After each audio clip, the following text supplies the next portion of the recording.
जय श्री राम। आज का विषय है दधीची। ऋषि अथर्वण की सधर्मचारिणी शांति के से 3 पुत्र पैदा हुए, धृतव्रत, दधीची और अथर्वशीर। परंपरा के अनुसार बड़े होने पर उपनयन संस्कार कर पढ़ाई हेतु गुरुकुल में भेज दिया। भक्ति द्वारा गुरु का मन जीतकर सभी वेदों का अध्ययन कर लिया। वेद ज्ञान के पश्चात कठोर तपस्या की।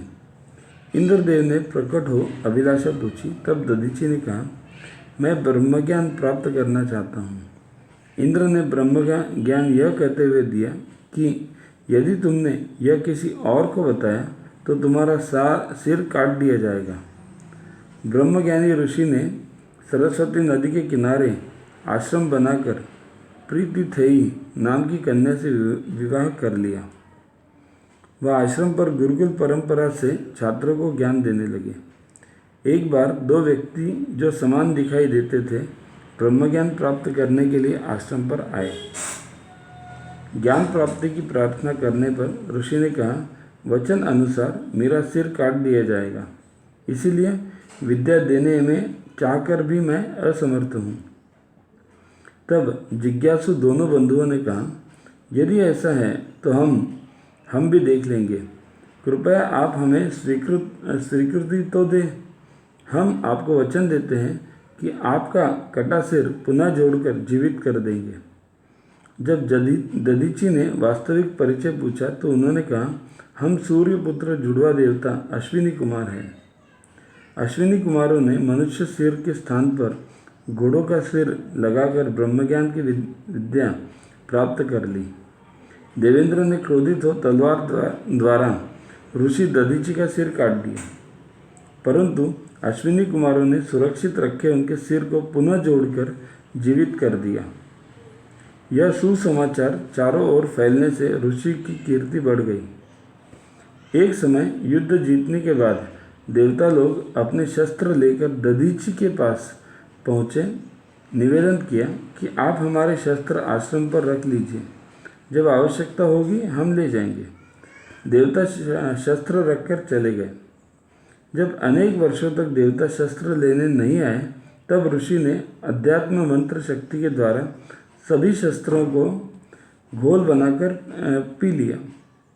उसके बाद भी अनेक वर्षों तक देवता ने आकर ऋषि से अपने शस्त्र मांगे। तब ऋषि ने कहा, आप अनेक वर्षों तक नहीं आए तो हम उन्हें मंत्र शक्ति द्वारा गलाकर पी गए हैं। वे हमारी रीढ़ की हड्डी है, रीढ़ की हड्डी में समाहित हो गए हैं।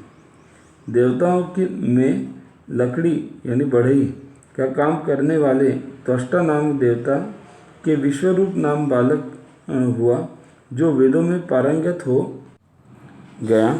बृहस्पति के नाखुश होने पर देवताओं ने उसे अपना पुरोहित बना लिया। विश्वरूप की माता राक्षस कुल की थी। माँ के कहने से विश्वरूप यज्ञ में गुप्त रूप से राक्षसों को भी आहुति डालने देता, जिससे राक्षस बलवान होते जा रहे थे। जब इंद्र को पता चला तो सिर काटकर मार डाला। त्वष्टा ने बदले की भावना से यज्ञ द्वारा इंद्र को मारने वाले पुत्र को प्राप्त किया, जिसका नाम वृत्र था।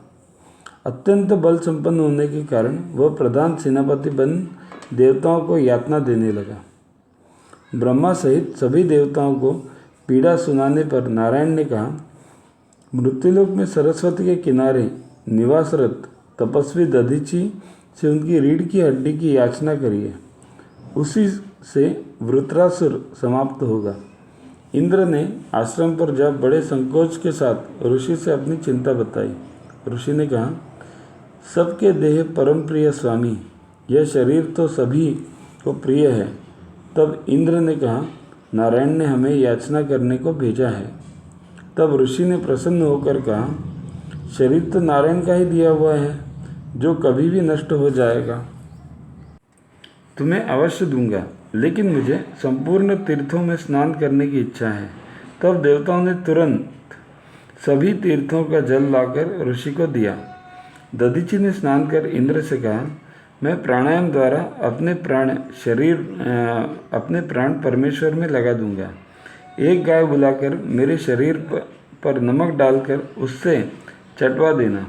जब हड्डी मात्र रह जाए तब उसका उपयोग कर लेना।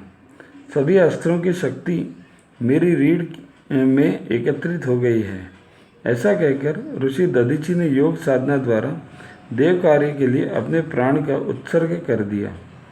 हड्डी प्राप्त कर विश्वकर्मा ने इंद्र को वज्र नाम 1000 आरे वाला अमोघ अस्त्र बना दिया, जिसके द्वारा इंद्र ने वृत्रासुर का वध कर देवलोक प्राप्त किया। सभी मनुष्य देवताओं के सामने हाथ फैलाते हैं, मांगते हैं, पर धन्य है वो ऋषिवर दधीचि जिनके सामने देवाधिपति इंद्र भी याचना के लिए आए। महर्षि दधीचि देह दान कर अमर हो गए। भारत माता की जय।